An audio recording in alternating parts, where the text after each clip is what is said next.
La noche cubre ya con su negro crespo de la ciudad las calles que cruza la gente con pausada acción.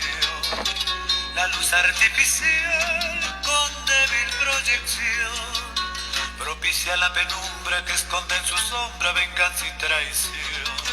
Después de laborar vuelve a su humilde hogar Luis Enrique el plebeyo, el hijo del pueblo, el hombre que supo amar y que sufriendo está esa infamante ley de amar a un aristócrata siendo plebeyo.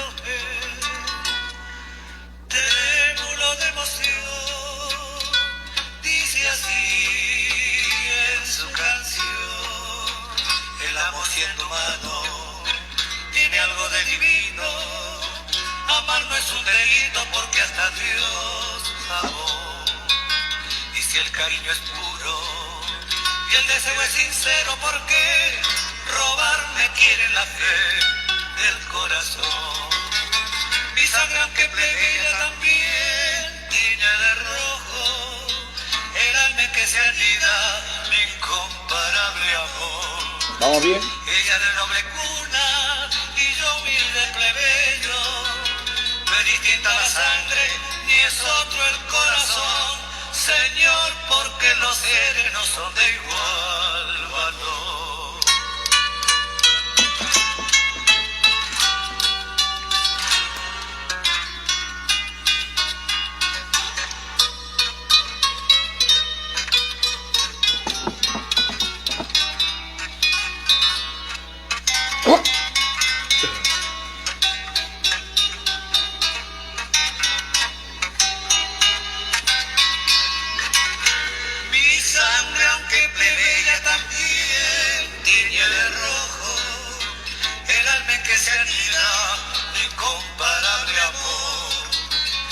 De noble cuna y yo humilde plebeyo. No es distinta la sangre ni es otro el corazón, Señor, porque los seres no son de igual valor.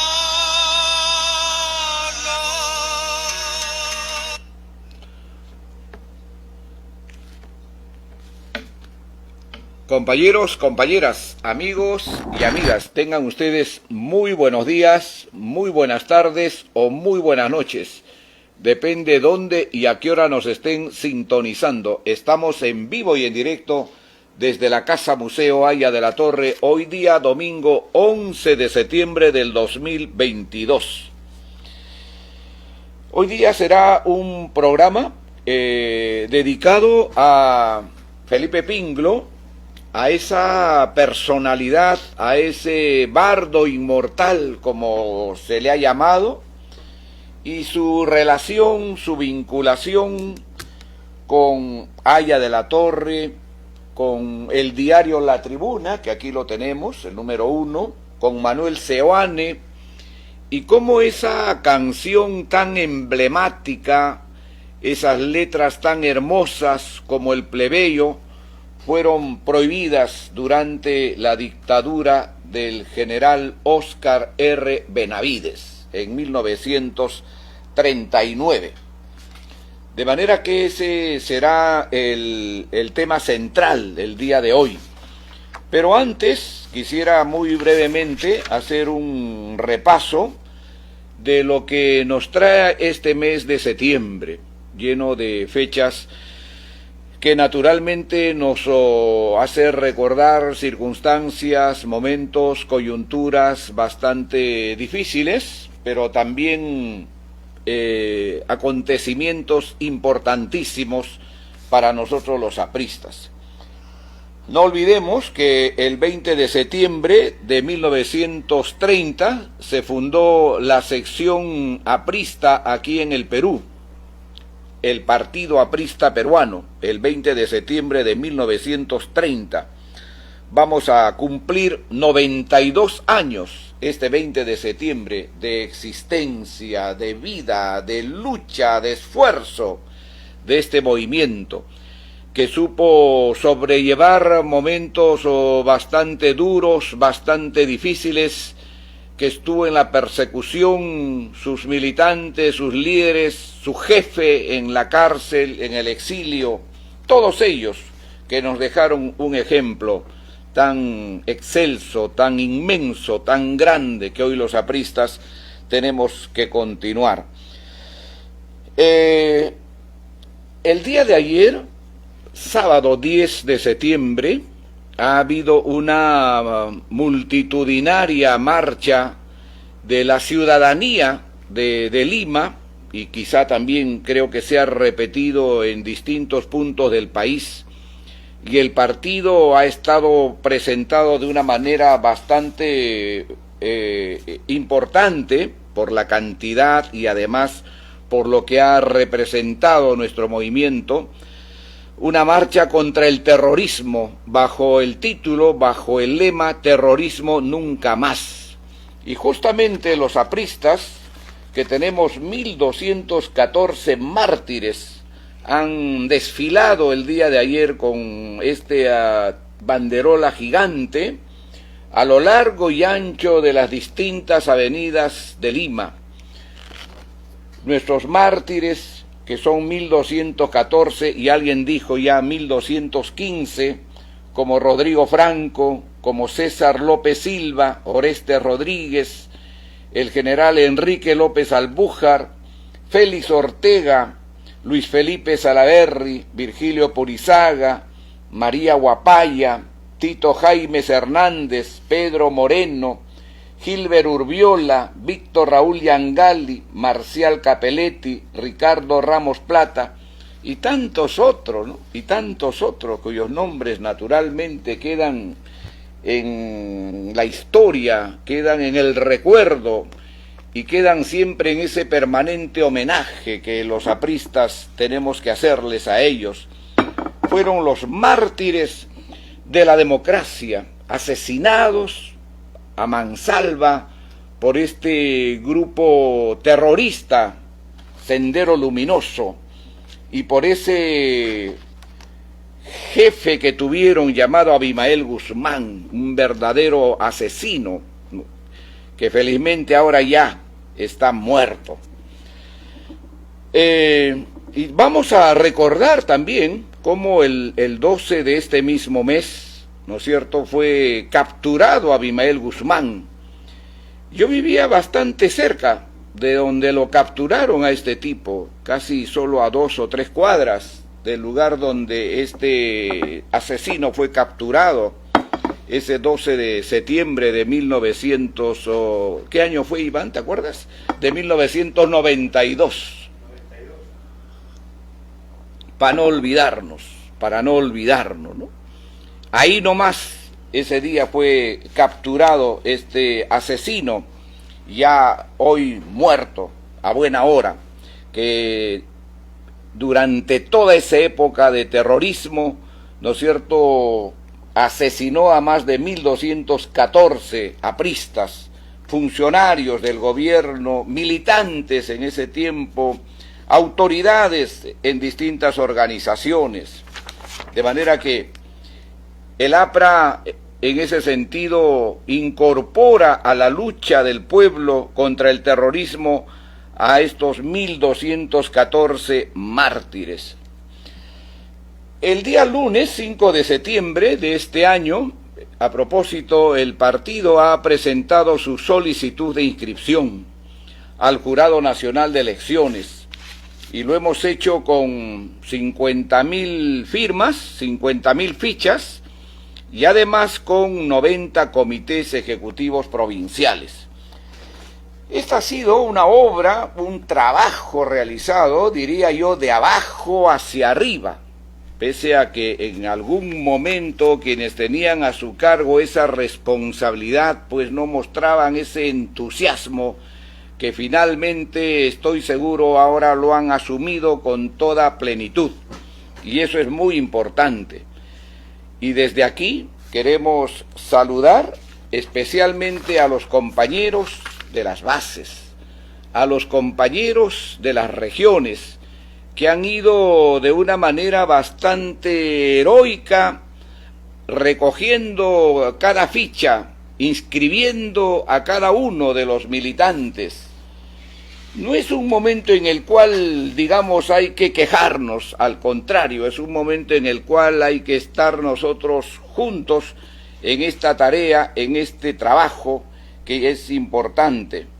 Ojalá que aquellos que se fueron del partido a postular por otros grupos que ahora están en organizaciones independientes, nunca más regresen al partido.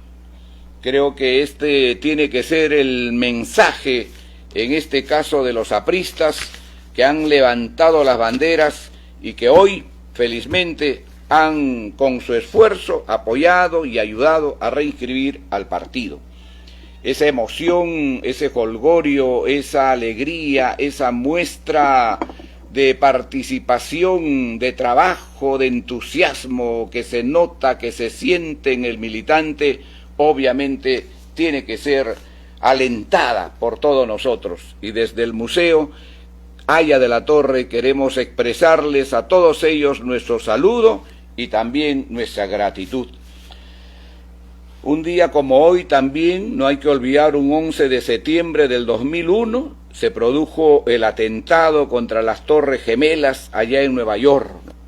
Murieron más de 3.000 personas, ese otro grupo terrorista Al-Qaeda, que fue el autor de este grave acontecimiento, de este suceso inolvidable, tan nefasto para la historia, que hizo que más de 3.000 personas murieran ahí ese día.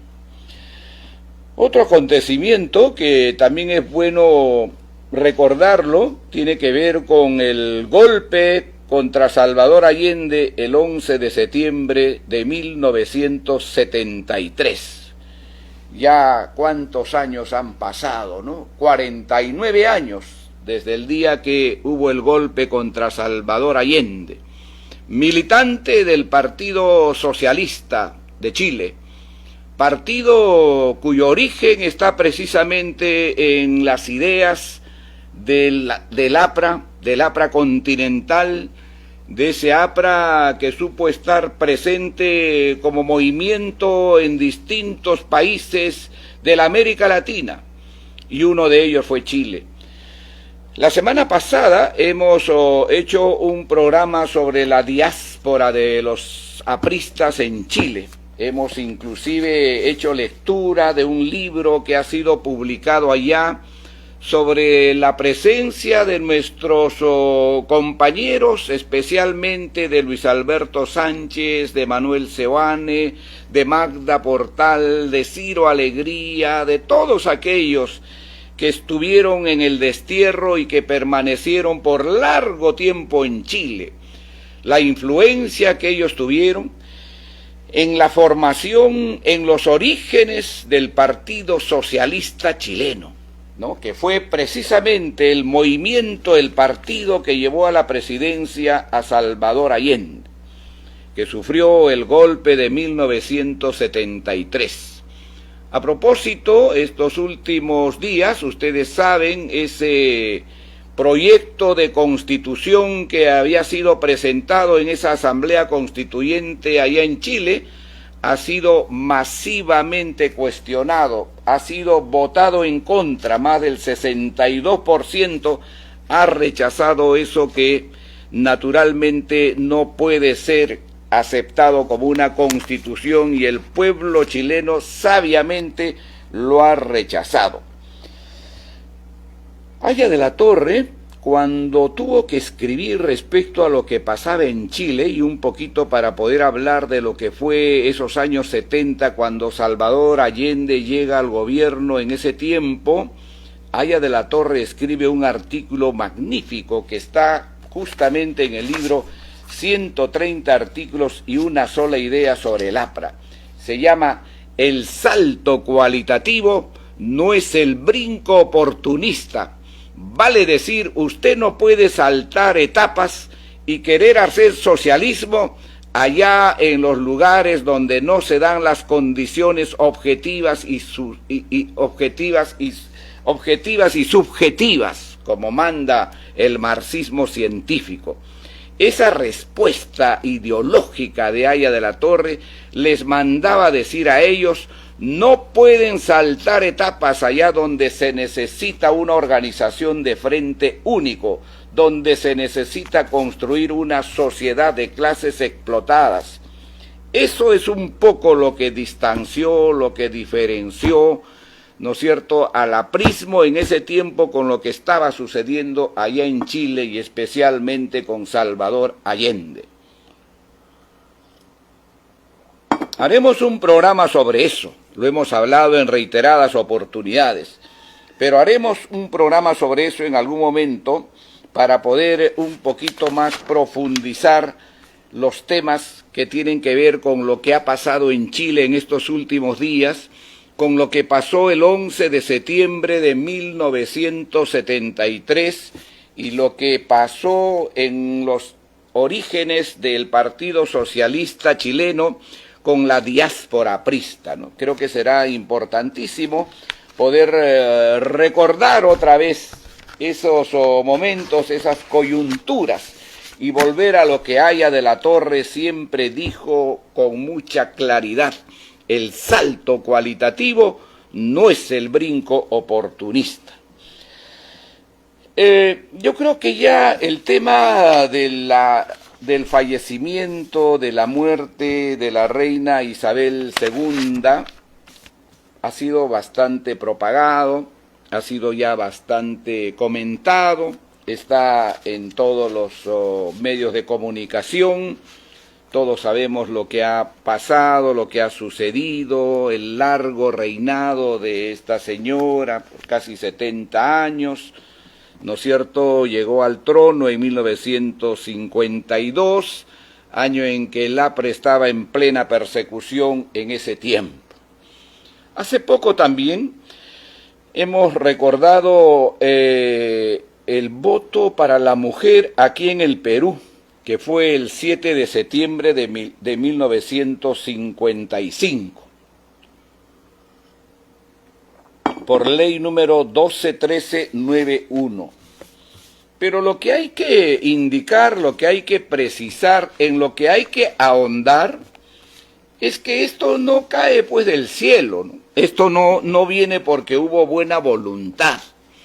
Y cuando se cuenta la historia del voto femenino en el Perú, quizás es bueno irse a los antecedentes, irse a los prolegómenos, irse al prefacio, dónde se origina y cómo se origina. Quizá podemos encontrar todavía en las páginas de Manuel González Prada, ¿no es cierto?, ese cuestionamiento al sistema que sometía en ese tiempo a las mujeres. Pero en un movimiento político, en un partido político, por primera vez se va a encontrar el rastro de la lucha por el voto de la mujer y por la igualdad de sus derechos en el plan de gobierno del Partido Aprista Peruano en 1931. No hay que olvidar que fue el APRA en el Perú el primer movimiento político que levanta en alto las banderas del voto para la mujer, de los derechos laborales, sociales, en igualdad de condiciones para el varón. Y eso hay que tenerlo muy, muy presente. Ahí está en ese tiempo las figuras, ¿no es cierto?, de Magda Portal, las figuras de Anita Billinghur en ese tiempo, las figuras de tantas mujeres que entregaron su vida, su tiempo, su lucha en beneficio de este movimiento. No hay que olvidar que la primera alcaldesa en este país fue una aprista.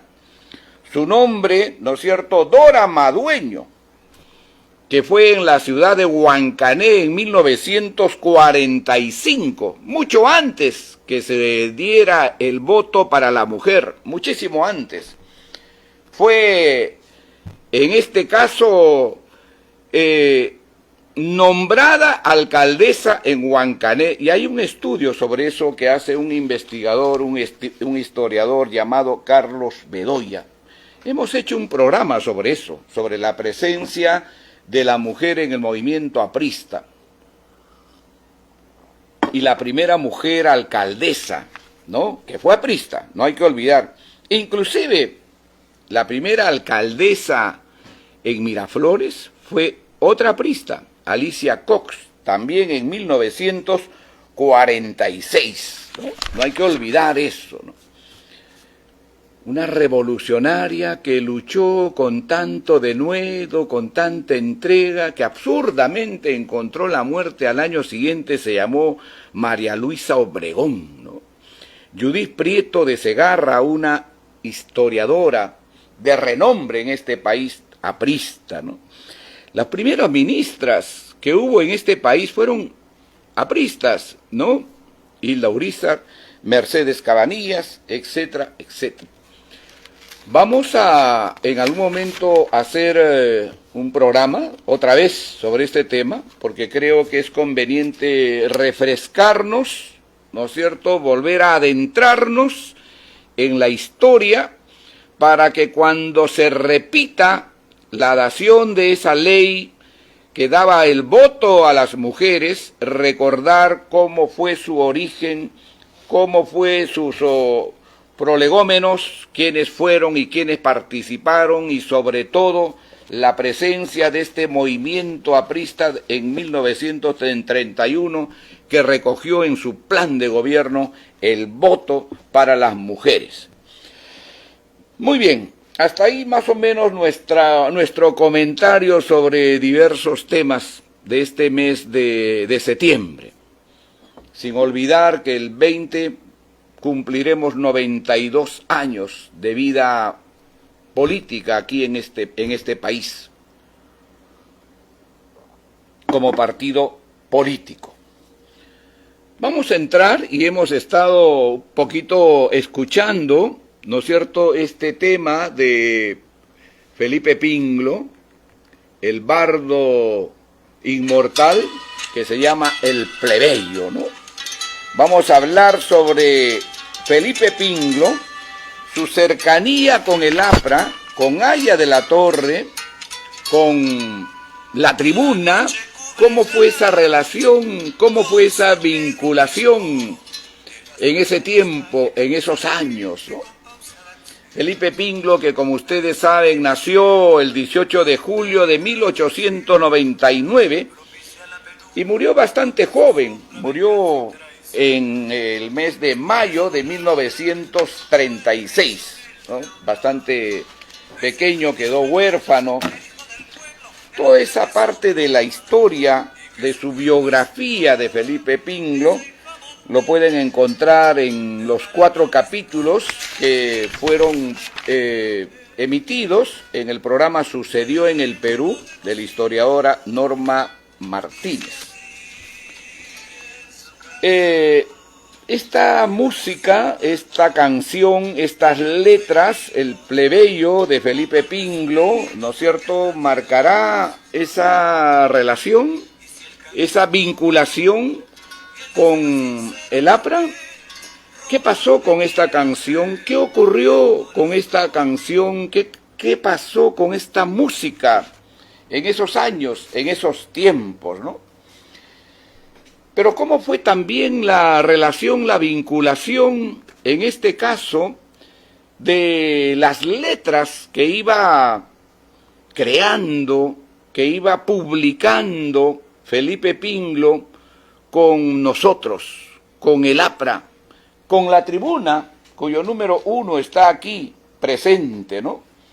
¿Cómo era esa relación? Cuando sale, por ejemplo, La Tribuna en 1931, con ese grupo de muchachos, con ese grupo de jóvenes que eran los que llevaban los periódicos por las calles, por las plazas, por distintos lugares de Lima, por distintos lugares del país, pregonando, en este caso, los distintos periódicos. No fue fácil tener una relación, una vinculación con ellos, y por ahí vamos a comenzar a encontrar esa relación, esa ligazón que va a haber de alguna manera con Felipe Pinglo, con su música y con su letra y en este caso con este vals, ¿no es cierto?, no solo el plebeyo, sino el otro que también fue emblemático y prohibido también por la dictadura, llamado el canillita. Y por eso vamos a recurrir, como es nuestra costumbre, a la fuente misma, para saber cómo se origina esta primera cercanía de este periódico que había nacido el 16 de mayo de 1931 y que necesitaba que pueda ser leída y pueda llegar a la mayoría de los ciudadanos. No había otra manera, no había otra forma de poder hacer llegar, ¿no es cierto?, a la ciudadanía, a la población, si es que no se hacía a través de los canillitas, que estaba conformado especialmente por muchachos, por jóvenes. Claro, ahora muchos no lo entenderán eso, porque claro, es muy fácil poder comunicarse, poder comunicar lo que uno escribe, hasta bajar un libro, hasta leer un periódico completo, a través de todo esto que nosotros llamamos plataformas o llamamos redes. Pero en ese tiempo no existía absolutamente ninguna posibilidad de comunicación, si no es que era a través de los periódicos y si no era a través de estos muchachos llamados los canillitas. Y aquí les estoy mostrando una verdadera joya. Este es un canillita que fue obsequiado a Aya de la Torre, ¿no?, que ha estado siempre aquí en el museo, que ha estado siempre aquí en la biblioteca privada de Víctor Raúl, y aquí todavía dice La Tribuna, ¿no? Bonito obsequio, que en algún momento me lo comentó bastante también nuestra querida compañera Marta Pizarro. ¿Cómo fue ese entroncamiento? ¿Cómo fue esa cercanía para ir entrando ya después al tema que queremos en este caso conversar con ustedes? ¿Cómo nos acercamos a los canillitas? ¿Cómo fue que finalmente este diario La Tribuna, cuyo número 1 está aquí, que nos trajo nuestro querido compañero Mochero Vázquez, y también nuestra querida compañera Marta Quispe, tenemos 2 números de La Tribuna aquí, cómo hizo este nuevo periódico para poder acercarse a este grupo que eran los que finalmente distribuían los periódicos en todo Lima? Y ahí justamente Felipe Pingle va a entrar con su bella canción llamado Los Canillitas, o El Canillita, ¿no es cierto?, que lo vamos a escuchar en algún momento, a ver cómo los canillitas, los chicos estos, ¿no es cierto?, van a comenzar a pregonar estos periódicos en Lima y van a hacer que se escuche o se compre en distintos lugares del país, ¿no? Vamos a ponerle la música aquí de los canillitas mientras vamos hablando sobre este tema, ¿no? Este es un programa que hicimos ya en anterior oportunidad en la biblioteca de Manuel González Prada. Pero ¿cómo fue? ¿Qué cosa dice el historiador Martín Vergel, a cuyo libro yo acudo el día de hoy? Porque creo que de alguna manera nos abre esa ruta para poder encontrar esa relación, esa vinculación que hubo de este nuevo diario La Tribuna, que sale un 16 de mayo de 1931, con este grupo que distribuye, que en todo caso es el parapeto que hay que convencer, ¿no es cierto?, para poder llegar a la gente. Y eso era importantísimo, ¿no? ¿Qué nos dice Martín Vergel en la página 307? Yo les recomiendo este libro. Nos abre muchísimas nuevas rutas. Hemos hablado ya sobre eso varias veces, pero vamos a centrarnos en lo que dice el tema de los canillitas. En la página 307, Martín Vergel dice lo siguiente: en ese marco, Seoane y sus compañeros desarrollarán una política de seducción de un grupo que resultaba clave como agente de propagación el de los niños repartidores de periódicos más conocidos como canillitas. El primer, no escollo, sino el primer grupo al cual había que convencer para que la tribuna llegue a la gente eran los canillitas. Y aquí lo expresa muy bien Martín Vergel en la página 307, ¿no es cierto?, de su libro La desmesura revolucionaria, que yo recomiendo mucho su lectura. ¿Cuándo se va a componer este vals del canillita, ¿no?, de Felipe Pingló, donde está voceado ya la tribuna, que después obviamente por esa absurda decisión que ocurre en 1939, que después lo vamos a ver, alguna de sus letras fue recortada de una manera bastante, ¿cómo les digo?, pues perversa, ¿no? Perversa, y algunos cantantes o algunas cantantes se prestaron a esa farsa, ¿no? No voy a decir los nombres porque naturalmente son muy emblemáticas. Se acobardaron ante la dictadura y cambiaron la letra y ya no mencionaban ni a la tribuna, ¿no? No mencionaron ni a la tribuna. ¿Cuándo se compone este vals, este bello vals, ¿no? No sé si lo están escuchando, el canillita, ¿no? Famoso.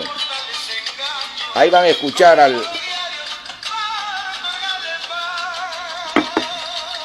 Muy bien.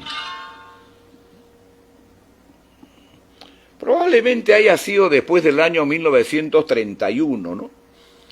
Hay un historiador, ¿no es cierto?, que dice que pudo haber sido en noviembre de 1933.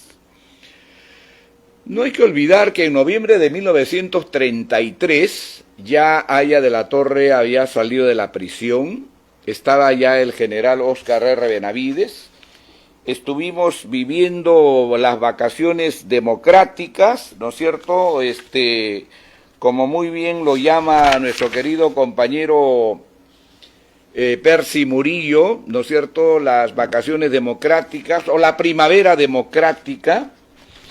Quizás en ese tiempo se compone este vals Los Canillitas, ¿no?, donde se emula a este grupo de jóvenes, de niños en muchos casos, ¿no es cierto?, y que son los que pregonan, que son los que llevan hacia la gente los periódicos. Y por cierto, la lucha que sostenía el APRA en ese tiempo contra los grupos poderosos que encabezaba especialmente el diario El Comercio era muy poderoso, muy poderoso. De manera que esas circunstancias hace también que en algún momento hubiera alguna desaveniencia inicialmente con los canillitas.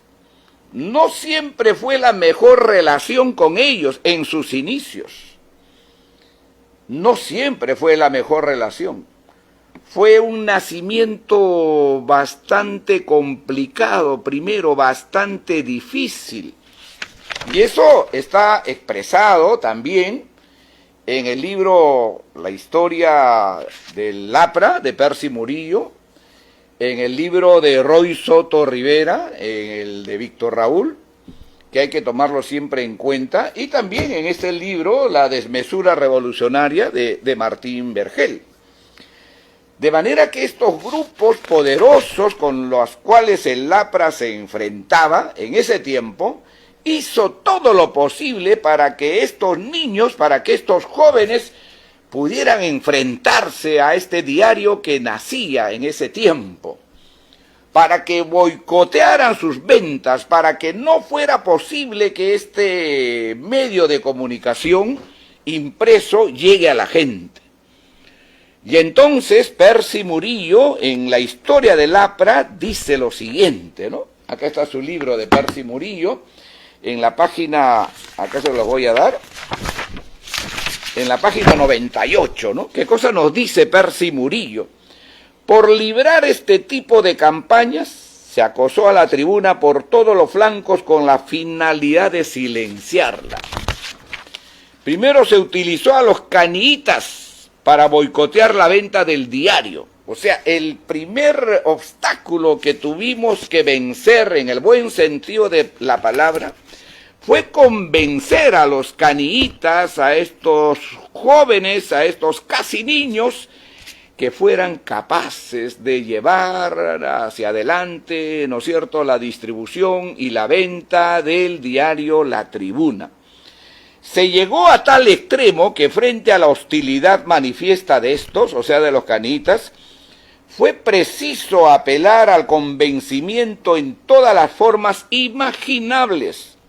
En una ocasión, el propio Seoane tuvo que enfrentarse con los puños a un moreno que había sido campeón de box, logrando persuadirlo y convertirlo en un resuelto propagandista del diario. Se llegó a ese extremo, porque yo me imagino cómo era en este caso la riña, cómo era el pleito con el grupo que estaba naturalmente en ese momento muy vinculado a estos grandes periódicos, entre comillas.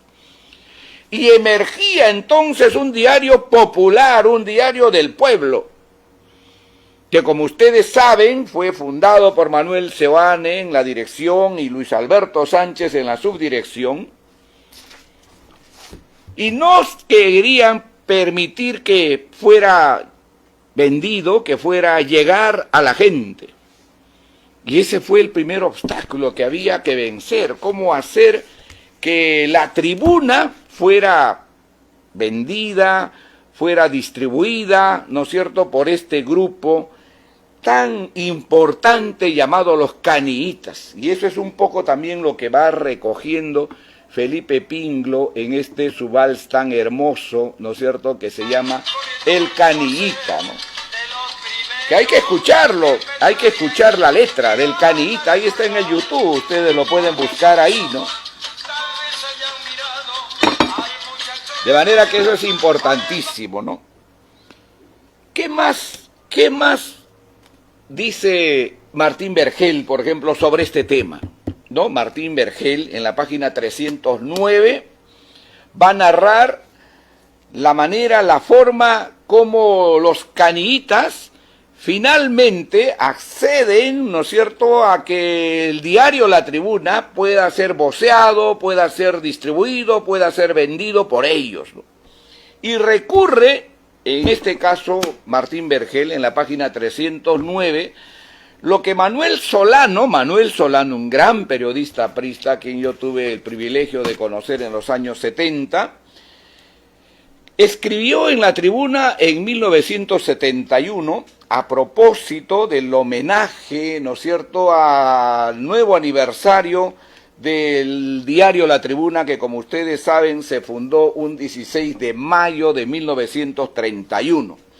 Martín Vergel escribe lo siguiente en la página 309. Cuando recién apareció La Tribuna, los caniitas eran nuestros más grandes enemigos. Está narrando, o está mejor recogiendo, lo que narra Manuel Solano en lo que él escribió en el homenaje a La Tribuna en 1961. Grandes enemigos a la entrada nos silbaban, ¿no? Vergel continúa. En el relato que ofrece Manuel Solano, la situación varió luego de una reprimenda leccionadora de Seoane, que es un poco lo que recuerda, Percy Murillo en su libro Historia del APRA. Y continúa Manuel Solano, ¿no?, en su narración de cómo fue esa circunstancia, ese momento, esa coyuntura que va a significar finalmente llegar a convencer, llegar a hacer posible que estos niños, que estos jóvenes puedan incorporarse no solamente en la distribución de este nuevo diario, sino también puedan apegarse ya como militantes al partido, que es muy importante. Desde ese día los muchachos comenzaron a simpatizar con nosotros y hasta llegó un momento en que se peleaban por el periódico. Ese acercamiento se reflejó en el propio diario, en una nota doble página de noviembre de 1931, que llevaba por título: Traviesos pregoneros, los caniitas son los altoparlantes de nuestra difusión. Cientos de pequeños compañeros contribuyen con su esfuerzo a nuestra obra de propaganda, ¿no? Está aquí, en la página 309, para que vean cómo esa capacidad de convencimiento, de trabajo, para que estos jóvenes de ese tiempo pudieran integrarse plenamente a esta organización política como fue el APRA. No hay que olvidar también que en enero de 1934 se había fundado la organización juvenil, la Federación Aprista Juvenil, el 7 de enero, cuyo primer secretario general, como ustedes saben, fue nuestro recordado compañero Armando Villanueva del Campo. Yo me imagino, ¿no es cierto?, que todos estos jóvenes en ese tiempo comenzaron a trabajar directamente con estos muchachos que eran los que de alguna manera intermediaban los periódicos y en este caso la tribuna con la gente. Sin ellos no se podía llegar. No había posibilidad de éxito ni en la distribución ni en la venta. Y fue quizá el primer reto. Ya felizmente Manuel Seoane venía con una cargada experiencia de Argentina, ¿no? Venía con una cargada experiencia de Argentina. Había trabajado en esos temas mucho. Y Luis Alberto Sánchez naturalmente tenía también una vasta experiencia en todos esos temas.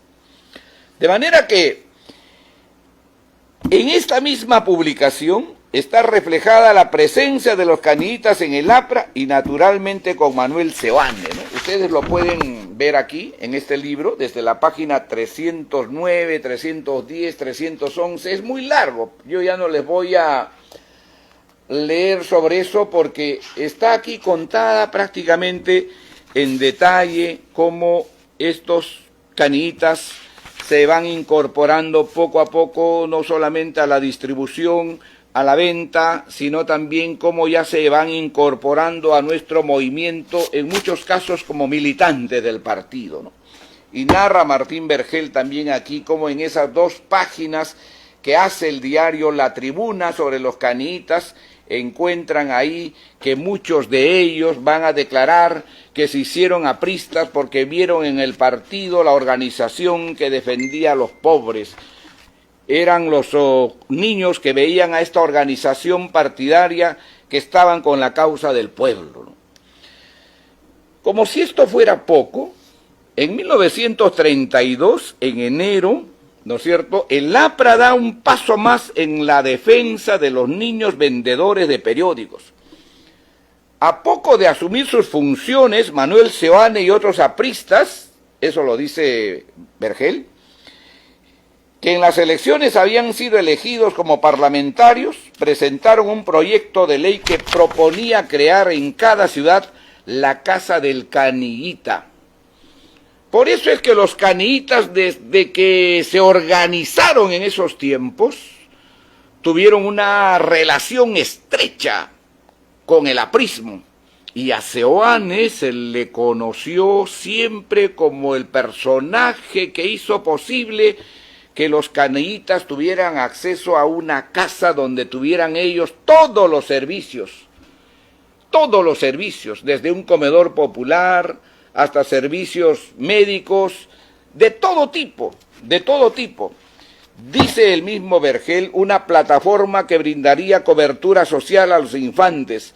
La medida que ocupó el titular principal de portada en una edición de La Tribuna, que fue el número 268, del 23 de enero de 1932, no llegó a buen puerto. Pocos días antes el sanchecerrismo había aprobado la llamada ley de emergencia, que en los hechos significaba el inicio de la gran persecución. Eso está en la página 312 de este libro, La desmesura revolucionaria. Pero ahí está, esa relación, esa vinculación del APRA, de Manuel Seoane, ¿no es cierto?, de los caniitas, de Felipe Pinglo, con ese vals tan hermoso que hace en homenaje a estos niños, a estos jóvenes, donde se escucha, donde se lee en sus letras cómo él incorpora a la tribuna, ¿no?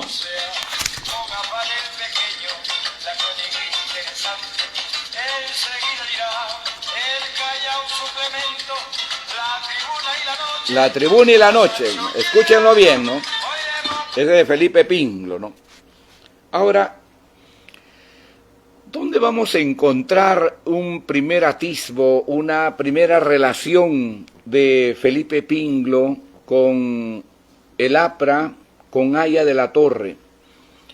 Mucho se ha escrito o mucho se ha dicho, ¿no es cierto?, que de alguna manera Felipe Pinglo tuvo una relación estrecha con el APRA, con Aya de la Torre.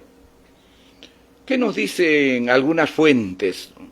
Algunos historiadores manifiestan que definitivamente no hubo una relación, digamos, tan cercana, ¿no?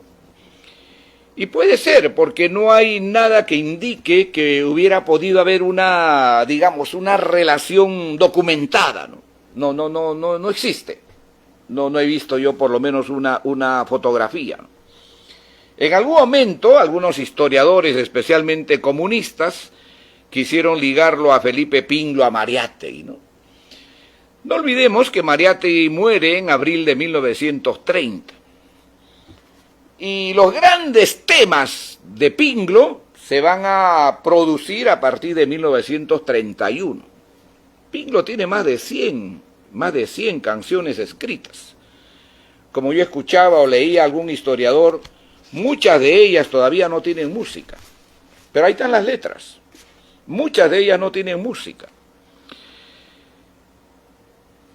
No hubo ni siquiera ningún atisbo de que pudiera decir, ¿no es cierto?, que Pinglo hubiera tenido alguna relación con Mariátegui, ¿no?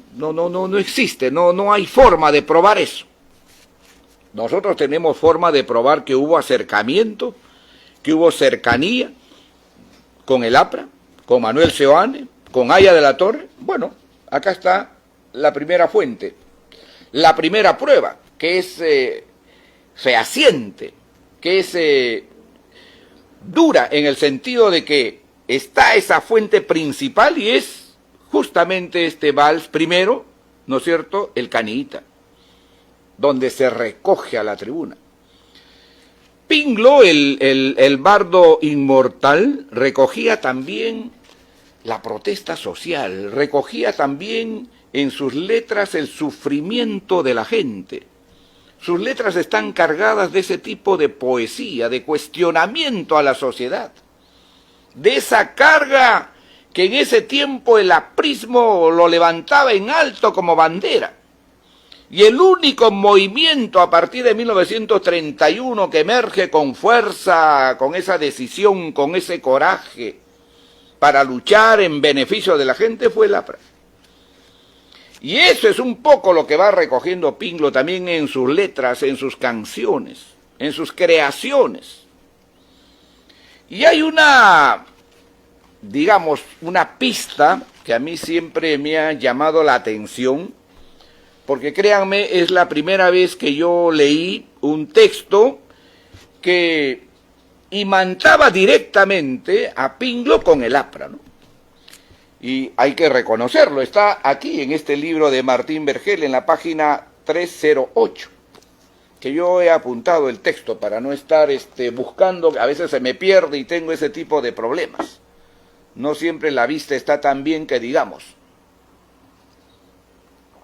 ¿Qué cosa nos dice Martín Vergel de esa cercanía de Pinglo con Aya de la Torre y con el APRA, ¿no? En la página 308 dice: dentro de la llamada canción criolla, género popular por excelencia en el Perú, se recortó una tendencia que se dedicó a retratar diversas situaciones de injusticia social, que adquirieron proyección sobre todo a la luz de crisis políticas y económicas, como la que característicamente se abrió hacia 1930.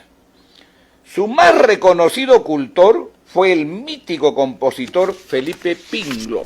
Felipe Pingló, el cantor de los humildes, autor de piezas como Pobre Obrerita o Los Plebeyos. Pues bien, una de sus composiciones más recordadas se titula también El Canillita y está dedicada a reivindicar su abnegada labor. La letra original de este vals, modificada luego por la censura, es lo que yo les comenté, ¿no? Que en algún momento gente, pues, ya había muerto Pingló, ¿eh? Pingló murió en 1936, dijeron que la parte donde se repetía la tribuna debía más bien evitarse, ¿no? Para que el dictador no se moleste. A eso se refiere Martín Vergel, ¿no? La letra original de este vals, modificada luego por la censura, menciona a los diarios apristas La Tribuna y La Antorcha, razón por la cual se ha dicho que... ¿Dónde estás? Pingló, que murió prematuramente en 1936, tenía simpatía por el partido de Haya de la Torre. Razón por la cual se ha dicho que Pingló, que murió prematuramente en 1936, tenía simpatías por el partido de Haya de la Torre, en la página 308 de La Desmesura Revolucionaria. Esa es la primera, digamos, relación que marca este entroncamiento que hay de este bardo inmortal con el APRA, con Haya de la Torre y su simpatía por este movimiento, ¿no? La canción El Plebeyo, ¿no?, que hemos estado escuchando al inicio y que lo vamos a seguir escuchando, obviamente, ¿no? Que lo vamos a seguir escuchando, obviamente, porque creo que de alguna manera refleja lo que estamos hablando el día de hoy, pero además lo que le tocó a esta canción, a esta letra, a esta creación de Felipe Pingló, sufrir al lado del APRA. Hacer que esta canción también sea prohibida, sea perseguida, sea enviada a la clandestinidad. Parece mentira, ¿no? Y muy pocos lo conocen. Y muy pocos lo conocen, que esto ha sido así. Muy poco se comenta, muy poco se cuenta, muy poco se dice, se oculta, porque quieren presentar a un Pingló distinto, a un Pingló diferente, y no presentar al verdadero Pingló. Esa relación, esa vinculación que tuvo con nuestro movimiento. Si bien es cierto, no fue un activo militante, pero nadie puede negar esa cercanía que hubo a través de las letras, a través de sus composiciones. Y eso está muy bien reflejada en los historiadores que de alguna manera van recogiendo todo esto, como al final lo vamos a demostrar también. Esta canción, El Plebeyo, ¿cuándo se escribe? ¿Cuándo se interpreta por primera vez? Fue en 1931. Había regresado ahí a la Torre, no se olviden, en julio de 1931. Se escribió las letras de El Plebeyo.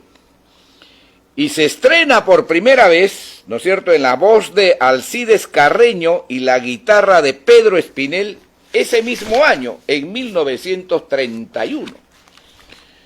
Con una hermosa letra, ¿no?, como estamos escuchando aquí, que refleja el amor a veces no recompensado o compensado, y que está en esta hermosa letra del Plebeyo, cuyo inicio dice: la noche cubre ya con su negro crespón de la ciudad las calles que cruzan las gentes con pausada acción, la luz artificial con débil proyección que esconde en su sombra venganza y traición.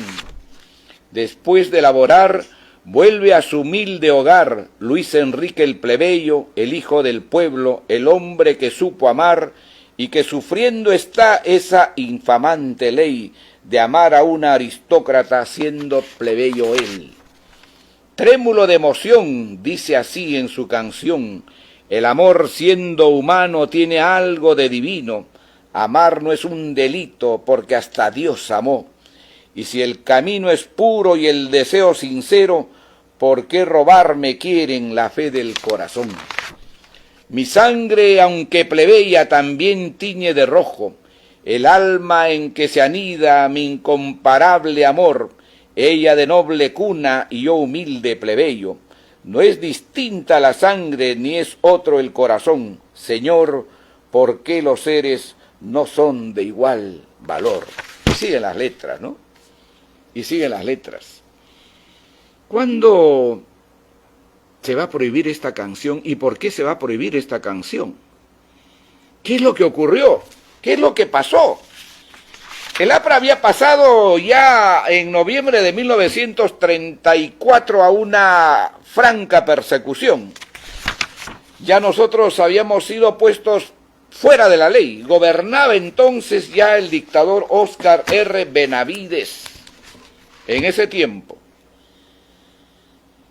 Estas canciones, junto a otras, como lo vamos a ver, fue prácticamente junto al APRA puesta fuera de la ley y prohibida para que el pueblo la escuche en las radios en ese tiempo. Ustedes se pueden imaginar cómo el gobierno dictatorial le tuvo miedo a estas letras, porque además ahí acusaban, ¿no es cierto?, que no había sido Pinglo el que había compuesto esa canción, sino la letra le pertenecía a Aya de la Torre. Miren pues las cosas que decían, ¿no?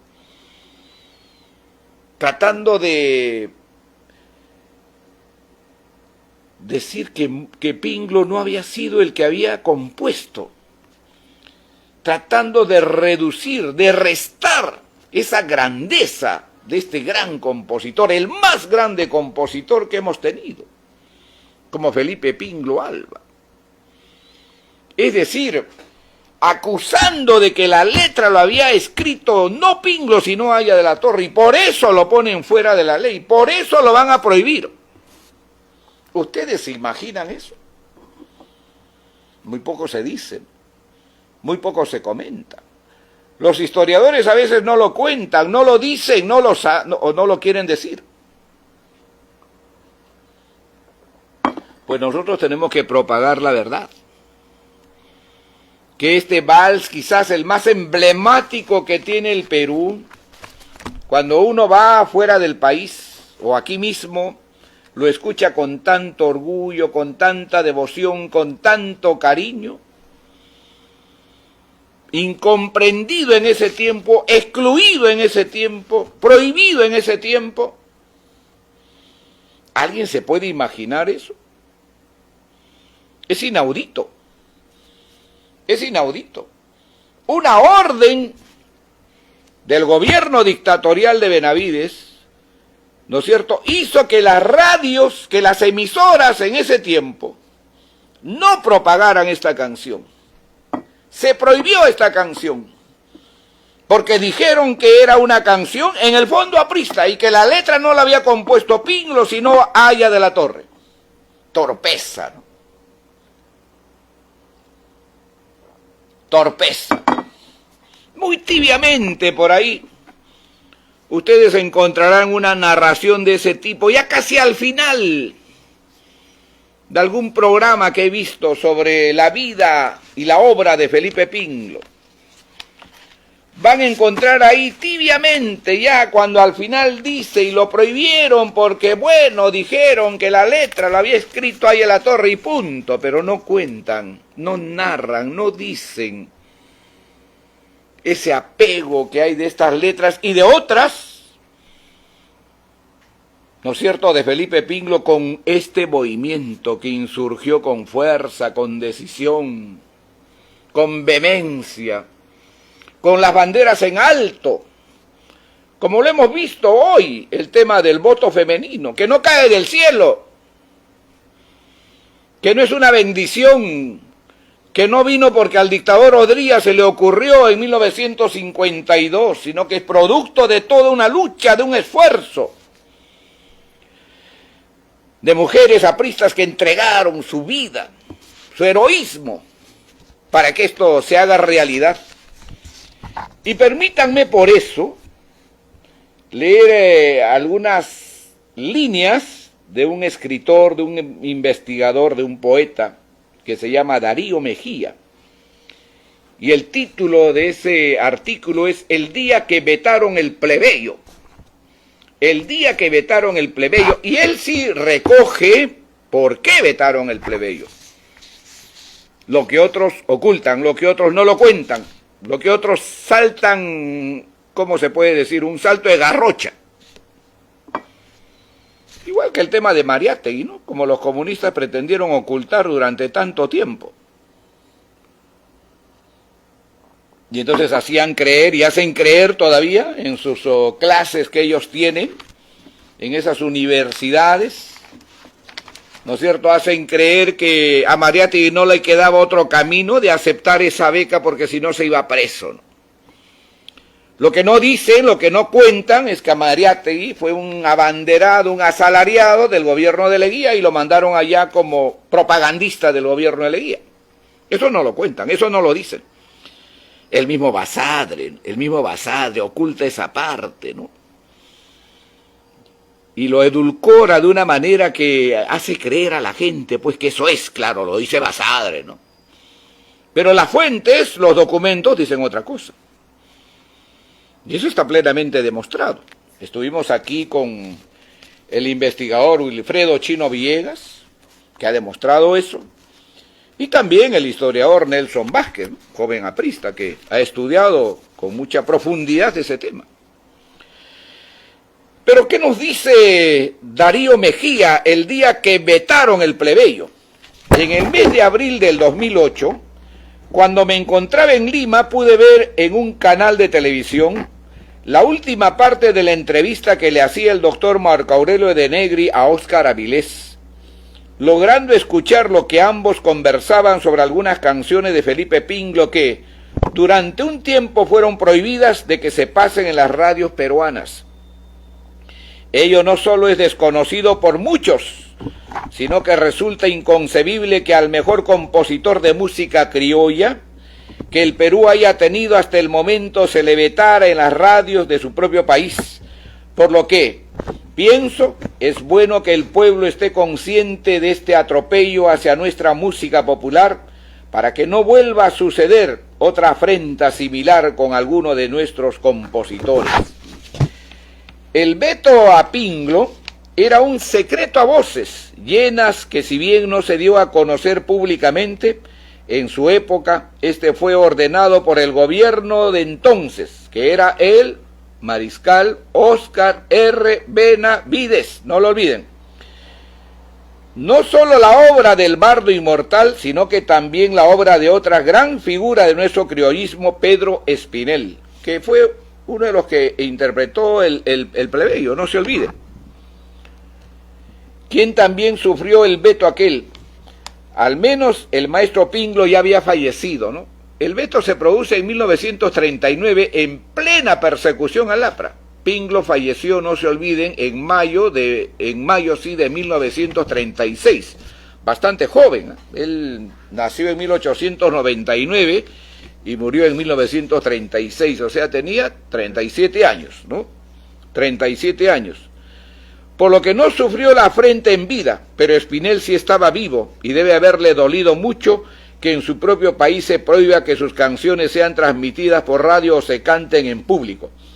Corría el año 1939 y las canciones de Felipe Pinglo se estaban popularizando cada vez más entre el pueblo peruano, por la letra, pues por el tipo de letra, la protesta, el cuestionamiento, el recojo que él hacía de la protesta en ese tiempo, del sufrimiento de la gente, del obrero, del campesino, de la gente más necesitada, ¿no? A la cual el APRA pues tiene que volver. Yo decía hace poco en una reunión bastante pequeña de un grupo, hay que radicalizar el discurso del APRA. Parecemos más bien promotores de las ideas derechistas en este país. Varias canciones de Pinglo incluso ya se habían interpretado en películas peruanas que se estrenaron un año antes. El plebeyo se estaba convirtiendo en la canción preferida de muchos intérpretes y del público amante de la canción criolla. El Perú estaba bajo la dictadura de Óscar R. Benavides, quien no solo perseguía a Aya de la Torre, sino a todo lo que era o parezca aprista.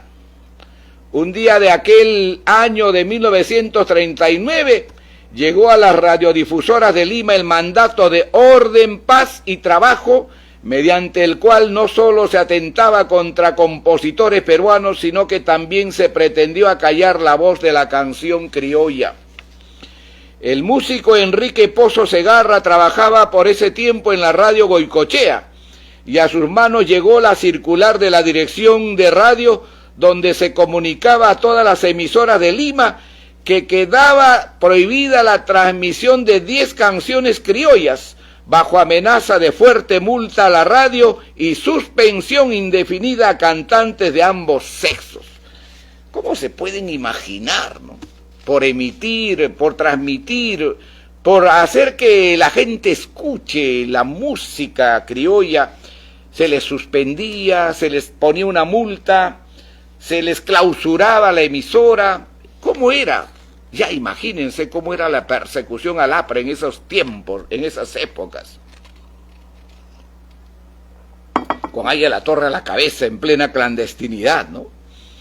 Según cuenta Pozo Segarra en un artículo publicado en el diario La Tribuna de Piura el 30 de abril de 1948, y posteriormente en un libro pequeño editado en Lima en 1984, Agravio no reparado a la memoria del inmortal bardo, entre las canciones prohibidas estaban, y acá están las canciones que le prohibieron a Pinglo en 1939, El Plebeyo, La Oración del Labriego, Mendicidad, El Canillita, el que estamos escuchando, el que hemos escuchado, El Huerto de mi Amada, tan emblemática, ¿no? Una canción tan hermosa, tan cantada siempre, El Tísico, Droga Divina, El Expósito y Fin de Bohemio. Pozo Segarra se acordaba del nombre de 9 canciones solamente. La 10ª canción era Pobre Obrerita de Pinglo. También él se confunde llamando Droga Divina o a Sueños de Opio de Pinglo. Bueno, esa es otra historia, ¿no? Según se ha contado, el gobierno dictatorial de entonces, y por eso lo clausuraron, por eso lo prohibieron, por eso lo sacaron de las emisoras, por eso quisieron multar a las emisoras que transmitieran esas canciones. Según se ha contado, el gobierno dictatorial de entonces pensaba que Víctor Raúl Aya de la Torre era el autor del Plebeyo y las otras canciones que fueron prohibidas. De allí que la quisieron acallar. Poco tiempo después, Benavides dejaría el poder y aquel mandato mediante el cual se pretendió silenciar a la canción criolla terminó en el tacho de basura, como termina todo aquello que es prohibitivo a la creación, que es prohibitivo a aquello que en este caso estos genios, estos hombres, estos personajes como Felipe Pinglo hicieron, ¿no es cierto?, por esta hermosa letra que se llama El Plebeyo o El Canillita y tantas otras más. Y tantas otras más. Yo he sido parte de la Peña Felipe Pinglo, que presidió, estando en vida, mi querido compañero Julio Pizarro, cuya familia todavía continúa ahí en esas actividades, ¿no?, que son tan importantes, tan hermosas, que hemos asistido en varias oportunidades. Y de ahí también es parte nuestro gran amigo, nuestro gran compañero, a quien recuerdo siempre, César Campos Rodríguez, que ahora mismo está en Europa al lado de su hijo, pasando unas buenas vacaciones. Y desde aquí un saludo muy especial para él. Bueno, eso ha sido todo por hoy. Muchas gracias. Creo que de alguna manera hemos transmitido a ustedes esa ligazón, esa relación, esa vinculación que hubo del APRA, que hubo de Manuel Seoane, que hubo de Aya de la Torre con Felipe Pinglo y las canciones de Felipe Pinglo con nosotros. La relación de los canillitas con la tribuna que está aquí, la historia de ellos, de cómo finalmente fueron, en este caso, engrosados a nuestras filas, ¿no? una historia realmente para nosotros importantísima, que la llevamos siempre con mucho entusiasmo y que no lo olvidamos jamás. Y nos vamos a despedir naturalmente con esto que para nosotros es emblemático siempre, el plebeyo de Felipe Pingló.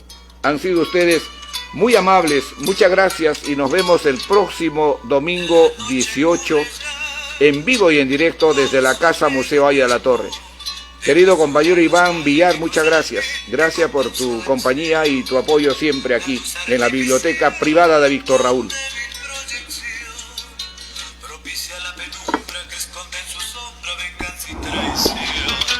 Después de enamorar, vuelve a su humilde hogar. Luis Enrique el plebeyo, el hijo del pueblo, el hombre que supo amar y que sufriendo está esa infamante ley de amar a una aristócrata siendo plebeyo. Trémulo de emoción, dice así en su canción: el amor siendo humano tiene algo de divino. Amar no es un delito porque hasta Dios amó. Y si el cariño es puro y el deseo es sincero, ¿por qué robarme quiere la fe del corazón? Mi sangre aunque plebeya también tiña de rojo. Ellos son los morochucos.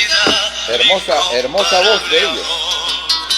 Ella de noble cuna y yo Creo que son los que mejor interpretan a Felipe Pingló en el plebeyo, ¿no? Creo, no sé. Yo no conozco mucho ya de la parte musical, ¿no? Apenas soy un aficionado a esto. Pero es una hermosa música la de los morochucos.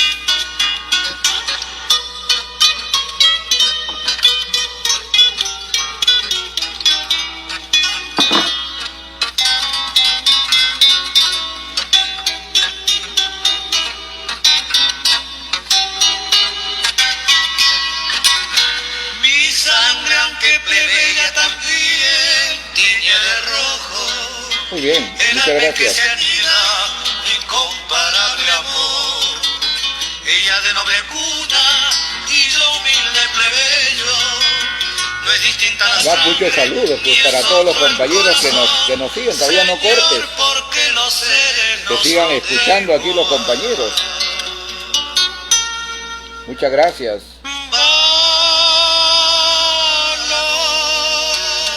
Muchas gracias. Gracias por todo. Muy bien, muchas gracias. Gracias. Nos vemos el próximo domingo. Gracias, Iván. Gracias.